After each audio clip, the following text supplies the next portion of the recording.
നമസ്കാരം പ്രിയമുള്ളവരെ. നിയമസഭാ തെരഞ്ഞെടുപ്പിൻ്റെ നിർണായക ദിനങ്ങളിലേക്ക് നമ്മൾ നീങ്ങുമ്പോൾ ഒരു ചെറിയ കാര്യം നിങ്ങളെ ഓർമ്മിപ്പിക്കുന്നതിന് വേണ്ടിയിട്ടാണ് ഈ വീഡിയോ.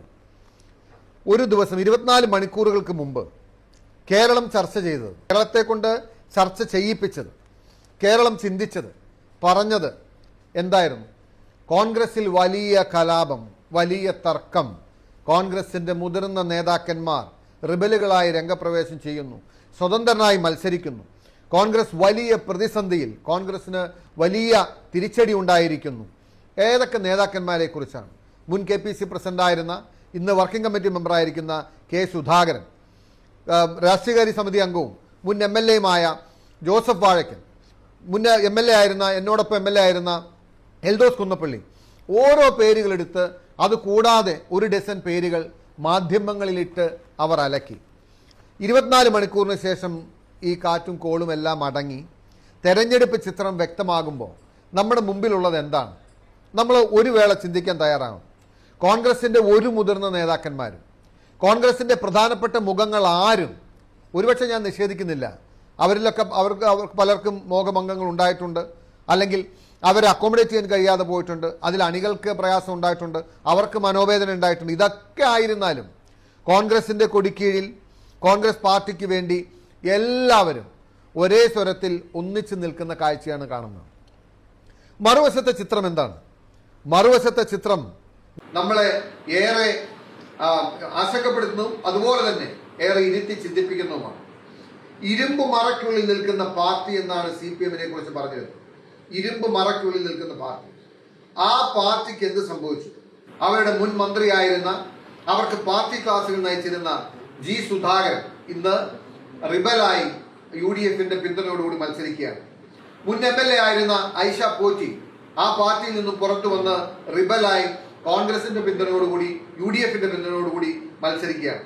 ഒറ്റപ്പാലത്ത് PK ശശി, അവരുടെ മുൻ MLA മുതിർന്ന നേതാവുമായിരുന്ന, പാലക്കാട്ട് തന്നെ പ്രധാനപ്പെട്ട നേതാവ്, അദ്ദേഹം ആ പാർട്ടിയിൽ നിന്നും പുറത്തു വന്ന് UDF-ന്റെ പിന്തുണയോടുകൂടി മത്സരിക്കുകയാണ്.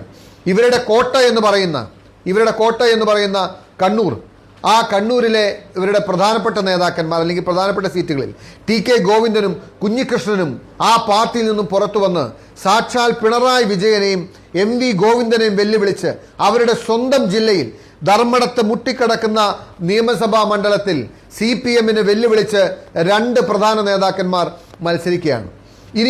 ഇനിയും വേറെ ആളുകളെ പറയാനുണ്ട്. LDF-ന്റെ MLA ആയിരുന്ന CC മുകുന്ദൻ BJP-യിൽ പോയി മത്സരിക്കുകയാണ്. ഇങ്ങനെ എത്ര പേർ. ഞാൻ ചോദിക്കട്ടെ, ഈ മാധ്യമങ്ങൾ ചേർന്ന് കേരളത്തെക്കുറിച്ച് ചിന്തിപ്പിച്ചതും കേരളത്തിൻ്റെ മസ്തിഷ്കത്തിലേക്ക് തള്ളിക്കയറ്റാൻ ശ്രമിച്ചതും UDF-ൽ കലാപം, കോൺഗ്രസിൽ കലാപം, കോൺഗ്രസ് തകരുന്നു എന്നാണ്. യഥാർത്ഥത്തിൽ ആർക്കാണ് ഈ തെരഞ്ഞെടുപ്പിൽ അവരുടെ ബേസ് നഷ്ടപ്പെട്ടത്?